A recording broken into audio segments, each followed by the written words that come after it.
Bonjour tout le monde, on va vous faire un cours concernant le coma non traumatique chez l'enfant. Donc c'est un cours qui est destiné aux résidents, plutôt aux externes, bien évidemment de 5e année, mais également aux résidents, mais mon objectif principal c'est de l'expliquer pour les externes de 5e année.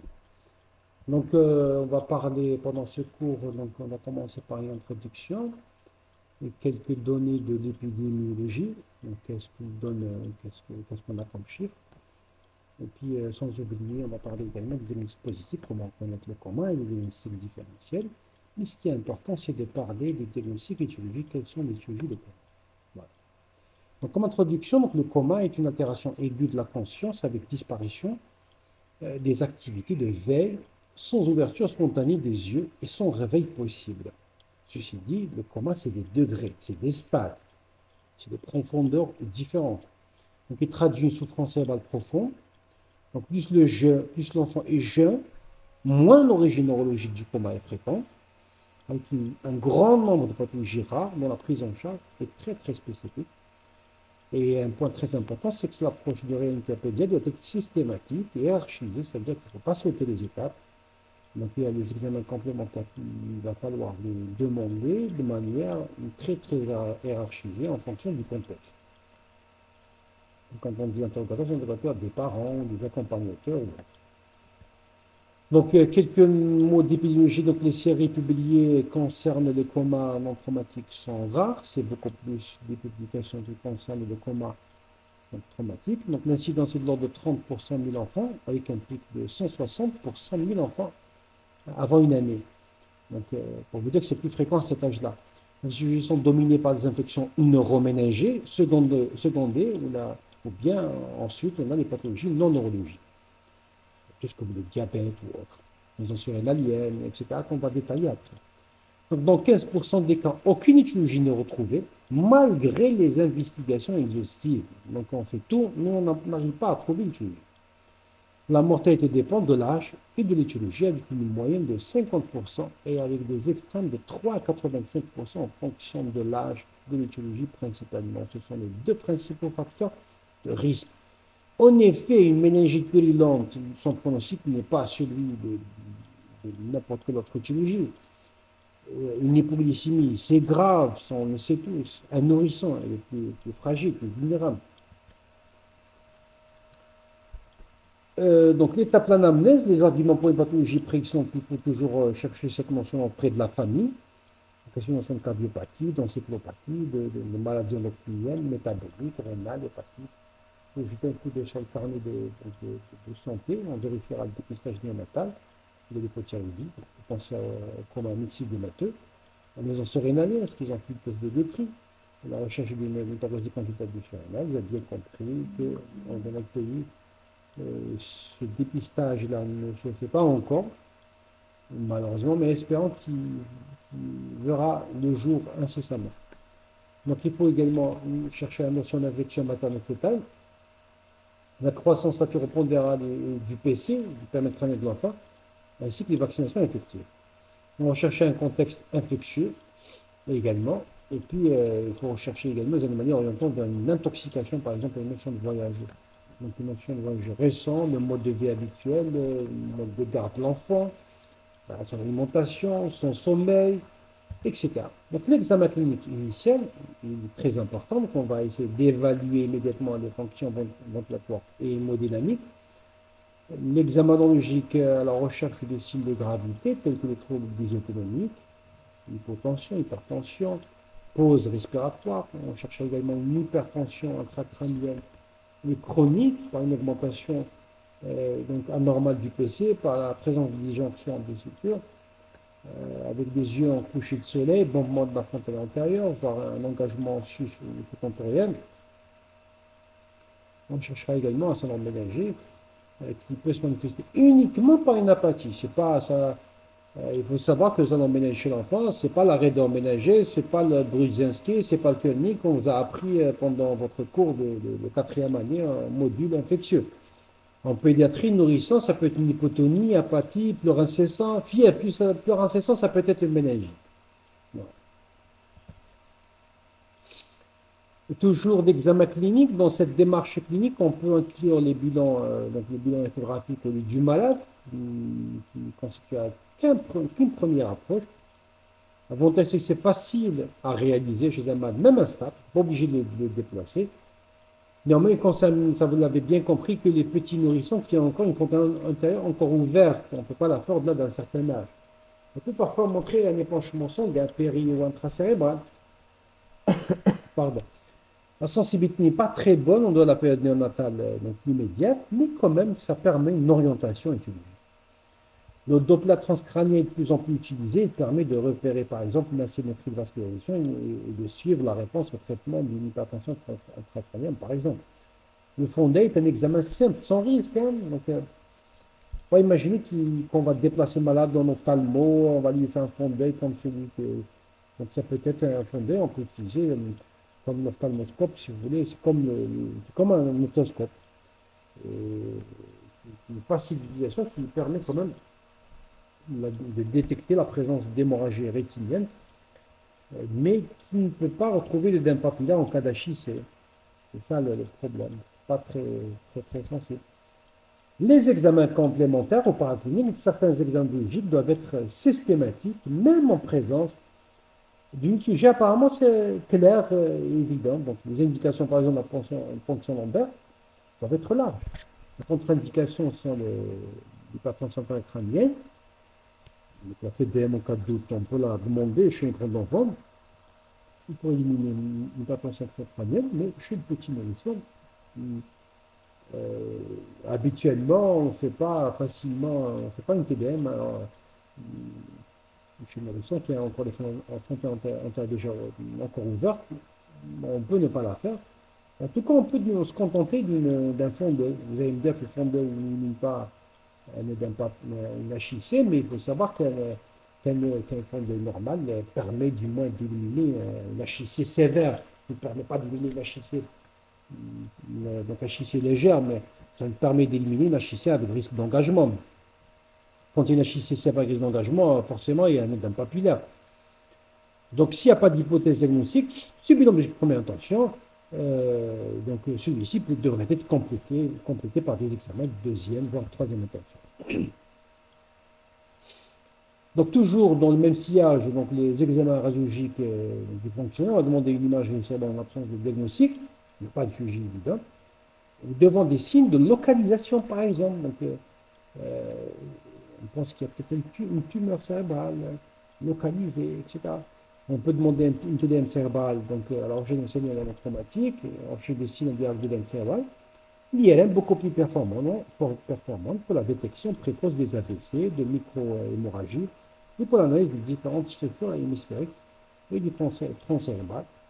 Le EEG confirme la réalité du coma et sa profondeur. Il éliminera les exceptionnelles paralysies sans trouble de la conscience. Il pourra mettre en évidence également un état de l'inconscient infraclinique et également des éléments témoins d'une pathologie épileptique chronique, enfin préexistante, ou de lésion cérébrale, ou de tracé évocateur, d'une pathologie bien particulière. Un tracé particulier d'une encéphalopathie hépatique, d'une anoxie, d'une intoxication, par exemple, médicamenteuse, notamment barbiturique. Le barbiturique donne un tracé bien spécifique. Les conditions, c'est que tous ces examens complémentaires ne doivent être faits qu'une fois l'enfant est stabilisé. On ne peut pas prévoir, on ne peut pas imaginer qu'on va demander, qu'on va déplacer l'enfant pour lui faire des examens complémentaires quand l'enfant n'est pas stable. Alors, quels sont les autres examens paracliniques? Donc là, c'est les biologiques initiales de débrouillage chez un enfant.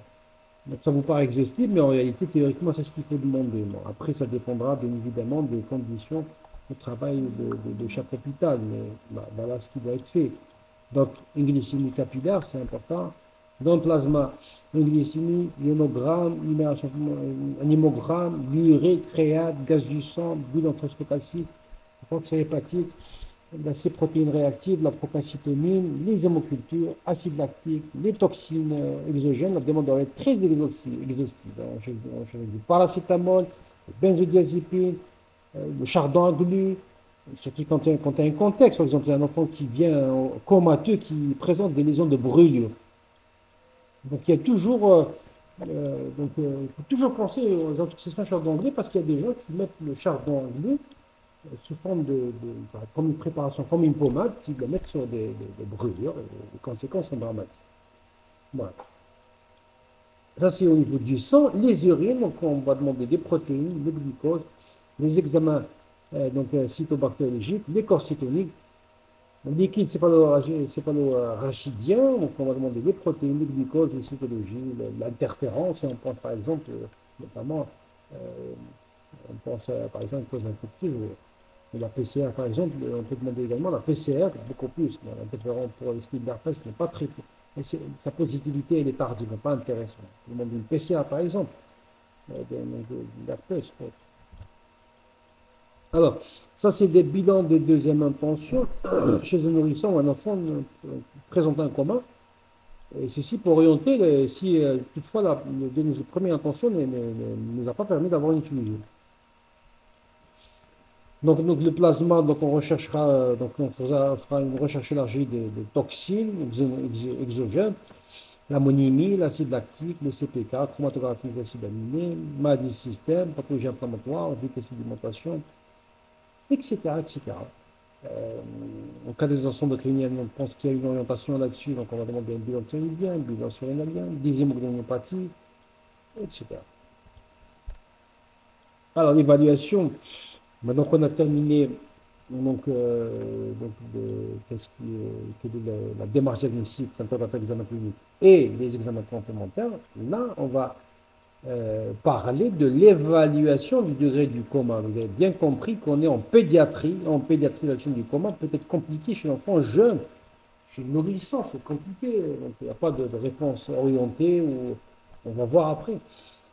Donc, l'évaluation, c'est ce que je viens de dire, de clinique du coma est basée sur des réponses verbales et motrices. Et ça, c'est compliqué. Donc, on ne va pas demander à un nourrisson de nous répondre. Donc sur les réflexes du tronc cérébral également, donc l'hypomotricité, diamètre pupillaire, les réflexes photomoteurs, cornéens, nausiers, sur la recherche de signes de localisation.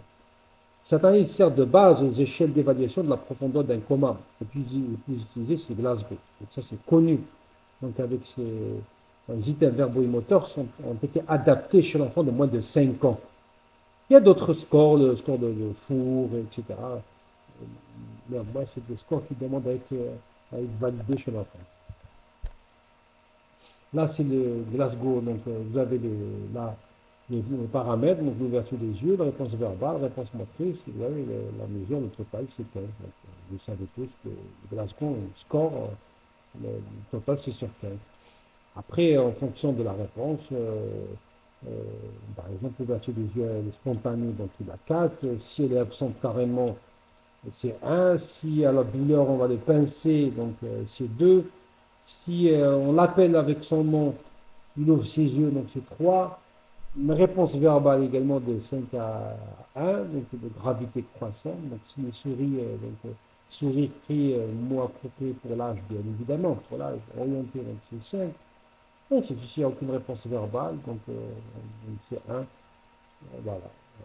Et plus l'enfant obtient un score élevé, plus il a le coma de gravité moindre, et moins il a un score et plus il a un score profond, enfin, le score est faible, par exemple, il y en a 4 ou 5, on dit que le coma est profond.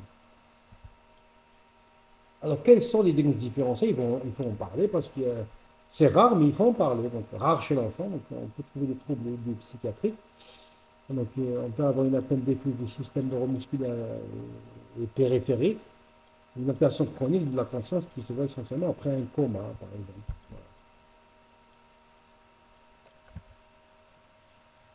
Alors, quelles sont les étudiés donc de principales causes de coma? Donc, on commencera par le sujet respiratoire hémodynamique. Donc, les anses respiratoires aiguës, donc hypercapnique et hypoxique, donc c'est un défaut de la commande centrale, ou bien une pneumonie d'inhalation, un œdème pulmonaire, un neurogène par exemple. On a également une diminution du débit sanguin cérébral secondaire, un état de choc, les troubles centraux, l'effet des anesthésiques, notamment inhalés, les anesthésies inhalées ne sont pas dénuées de risque. Hein. Donc, les infections neuroméningées, ce sont les causes les plus fréquentes. Donc, on a les syndromes méningés Et la fièvre, classiquement, c'est un grand enfant, sinon ça peut manquer chez le nourrisson.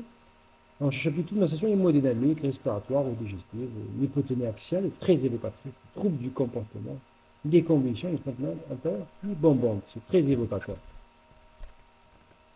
Alors, les troubles métaboliques, la glycémie vient en chef de file, donc il faut résoudre une glycémie capillaire, ça veut dire dextro, devant tout coma. Donc, c'est le premier sujet qui vient à l'esprit. Donc, pourquoi? Parce qu'il y a un traitement en urgence, le pronostic, et on dépend. Donc, le pronostic d'hypoglycémie, lorsqu'il est prolongé au stade de coma, il est effroyable. Hein. Donc, plus vous traitez à temps, plus vous récupérez.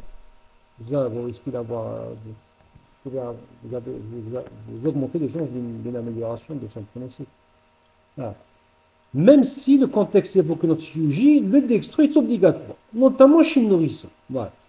Une encéphalopathie hyponatrémique peut se développer chez un enfant en deçà d'une concentration en dessous de 125, à laquelle il faut corriger d'ailleurs, mais c'est plutôt la vitesse de surveillance, c'est très important. Donc l'organisme, ce n'est pas une histoire de chiffres. Hein. Des enfants qui peuvent vivre longtemps, par exemple, l'anémie. Je donne l'exemple de l'anémie.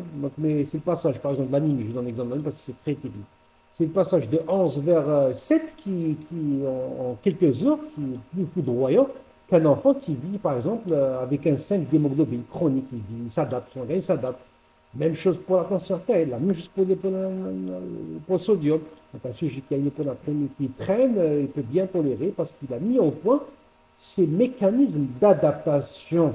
C'est la vitesse d'apparition de l'hyponatrémie qui nous pose problème, qui est à l'origine de l'apparition de troubles de la conscience.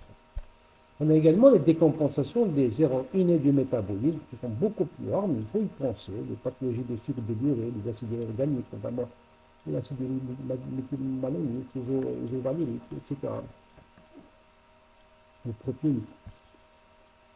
Les cytopathies mitochondriales, par exemple, il faut y penser. C'est rare, mais il faut y penser. Donc, les intoxications exogènes, c'est un diagnostic qu'il va falloir évoquer, je dirais pas en premier, en tout cas, il faut y penser. Quand on dit comment, on dit traumatique, toxique. La traumatique, c'est pas notre cours, notre cours, il se limite à parler des comas non traumatiques. Devant tout coma, il faut dire coma, cause traumatique et toxique. Non-ingestion involontaire chez l'enfant de moins de 5 ans, ça c'est classique, c'est involontaire. Ou bien intoxication volontaire chez l'enfant plus grand. Et la caractéristique de l'intoxication chez l'enfant plus grand, c'est que c'est des intoxications multimédicamenteuses et avec on va avoir des substances addictives, l'alcool, substances autres, les comprimés, la drogue, etc. Donc, la mortalité est inférieure à 2%, heureusement, mais augmente avec l'âge. Pas parce que c'est volontaire, donc on peut ne pas consulter à temps. C'est possible que l'intoxication se produise dehors. Et surtout la quantité, lorsque c'est une intoxication accidentelle, généralement l'enfant il prend une petite quantité, c'est que ce soit un médicament, mais lorsque c'est une tentative d'autolyse, généralement l'enfant, l'adolescente particulièrement, il prend une grande quantité. Son objectif, c'est le suicide. Et donc, du coup, il prend une quantité plus importante. Ouais. Les principaux, les doses létales sont moins élevées chez l'adulte, c'est normal parce que l'organisme est plus fragile. Les principaux médicaments de pression grave ont une action qui est neurotoxique, qui entraîne le coma. Et les anticoagulants paracétamol, CO et fumée d'incendie sont particulièrement fréquentes, sans oublier dans notre contexte les chardons aiguilles. Je le cite toujours. Donc, les causes anoxio-ischémiques cérébrales, vous avez malaise grave du nourrisson, donc l'éthiologie n'est pas retrouvée dans 20%, donc on incrimine l'infection, anomalie héréditaire, pardon, les anomalies cardiaques, la maltraitance, les autres sont qualifiés de mort subite. Voilà, donc l'enfant et l'adolescent, c'est une tentative de suicide, voilà. Ou de jeu de non-oxygénation. Ça, je me souviens, à titre anecdotique, quand on était petit, on faisait ça. En tout cas, il y avait beaucoup d'enfants de notre âge qui, quand on était primaire, donc les enfants, ils mettent la main, enfin, ils provoquent comme un étranglement entre eux. C'est des jeux un petit peu très dangereux. Et ça peut mener vers le coma, justement, malheureusement. L'arrêt cardio-respiratoire par trouble du rythme inaugural, et c'est rare, mais ça existe. Un tachycardie ventriculaire, c'est rare en pédiatrie, hein. Il faut avoir vraiment une pathologie préexistante que l'enfant est déjà suivi pour un problème de cardiopathie, par exemple, dilatée ou hypertrophie particulièrement. Les AVC sont extrêmement rares, peut-être secondaires d'une cardiopathie emboligène chez l'enfant, artériopathie, infectieuse ou autre, moya ou tout ce que vous voulez. Anomalie de viscosité sanguine, donc attention à la thrombophilie et la drépanocytose, ou bien la crise, déshydratation, sans oublier les hémopathies maniques, des facteurs thromboemboliques par excellence. Les thromboses veineuses, donc c'est particulièrement l'infection chez l'enfant. Thrombose veineuse, infection anticipée ou bien favorisée par un état de thrombophilie, par exemple, méconnu, déficient de protéine S, C, thrombine 3 ou autre. Alors, les convulsions d'épilepsie, c'est également un sujet à évoquer. Donc, lorsque l'enfant est connu pour l'épilepsie, le contexte, c'est plus facile, mais lorsque l'enfant n'est pas connu, ça devient un peu plus compliqué, surtout lorsque les parents n'ont pas assisté à la convulsion. Ils ont découvert l'enfant comateux, mais ils ne savaient pas qu'il avait convulsé initialement. Donc, l'état de convulsif clinico, ça peut être un état de convulsif clinico-électrique, donc secondaire, les infections neuroménagères, anomalie hydroélectrolytique, lésions cérébrales, l'épilepsie. Les convulsions d'hyperthermique surviennent chez l'enfant d'un an jusqu'à 4, 5 ans, 6 ans c'est un petit peu trop, mais qui doivent rester un diagnostic d'exclusion. Les juges plus exceptionnels, donc on peut citer pathologie rénale, osmopathie urémique, dans le cas de rénale, c'est normalement une urémique, il faut y penser, surtout après un épisode de déshydratation avec réhydratation. Donc, une crise d'hypertension, quelle que soit son étiologie, donc avec donc, ce soit une GNA ou autre, avec parfois compliqué de leucoencéphalite postérieure réversible, Brest syndrome. Donc, pathologie hépatique, syndrome de Rey, avec cyclise, encéphalocellulaire ou hyperabdominée, quelle que soit son étiologie. Les pathologies hématologiques, on peut citer la leucémie, syndrome d'activation macrophagique, et pathologie endocrinienne, c'est partiellement les ensérolinés et les surrénaliens. Les co-surrénaliens, notamment les ensérolinés. Alors, la prise en charge et les symptomatiques, ça c'est clair, ça ne se discute pas. Donc, un enfant qui est comateux, il a besoin d'une prise en charge de réanimation. Et chirurgique, c'est clair, vous avez un enfant qui est comateux parce qu'il a une hypoglycémie, bah, il va falloir corriger cette hypoglycémie. Donc là, le traitement symptomatique, donc c'est une mesure de réanimation plus ou moins spécifique. Donc les assistances respiratoires, donc ventilation non invasive, voire invasive. Le soutien hémodynamique, donc c'est clair, lorsqu'il y a des troubles hémodynamiques, il faut un soutien, une expansion volumique, un traitement drogue vasoactive ou autre. Les agents hyperosmodaires, quand il y a une HIC, notamment le mannitol, ça c'est le traitement, c'est la réanimation globalement. Après, traitement étiologique, c'est en fonction du contexte. Vous avez par exemple une infection neuroménagère, c'est les antibiotiques. Après, le protocole, ça diffère d'un hôpital à un autre, d'une école à une autre. En tout cas, avant moins de 3 mois, c'est la troisième génération d'amoxyl. Et les aminosides pour cibler chez les coli, principalement le streptocoque B et la mystériose. Au-delà, plus de 3 mois. Et également, ce que j'ai envie de vous dire, c'est que moins de 3 mois, on traite comme infection néonatale ou postnatale, mais également, on vise les germes de la période néonatale, mais également les germes de la période postnatale. Au-delà de 3 mois, c'est votre troisième génération avant-comicile, pour viser le Neisseria meningitidis et le Streptococcus pneumoniae, mais il faut des skidonnées grâce à la vaccination, donc actuelle, avec l'introduction, ça fait comme plusieurs années depuis qu'ils ont introduit le pneumo 13, depuis 2016, avril 2016, quand même l'incidence des méningites, elle a diminué de manière substantielle, parce qu'en fait, dans le nouveau calendrier vaccinal, le programme élargi de vaccination, ils ont introduit l'anti-hémophilique et l'antipneumo, et ça a diminué de manière spectaculaire la fréquence des méningites. Voilà. Acyclovir devant doute d'une encéphalite herpétique, à chaque fois que vous avez une condition partielle, localisée, en contexte subélique, pensez, suivi d'un coma, parce qu'on est en train de faire coma, pensez à l'herpès. Alors, même si en absence de coma, c'est-à-dire avant l'apparition, parce qu'une fois un coma est apparu dans un contexte d'encéphalite, méningoencéphalite herpétique, ça devient plus compliqué pour prononcer. À chaque fois que vous avez des conditions partielles, contexte subélique, pensez la cyclovie, à traiter comme méningite, comme méningospitère petit et mettre la cyclovie. Pour éviter justement l'apparition carrément, l'évolution vers le stade de coma. Les troubles métaboliques, il y a une hypoglycémie, il faut la traiter, il faut mettre du glucose. Les complications neurologiques du diabète, on ne va pas trop rentrer dans les détails, mais en tout cas, il y a une hyponatrémie, il faut la corriger. L'enfant déshydraté, il faut le réhydrater. Au contraire, une hyponatrémie, il faut la corriger avec l'autre lac, ainsi de suite.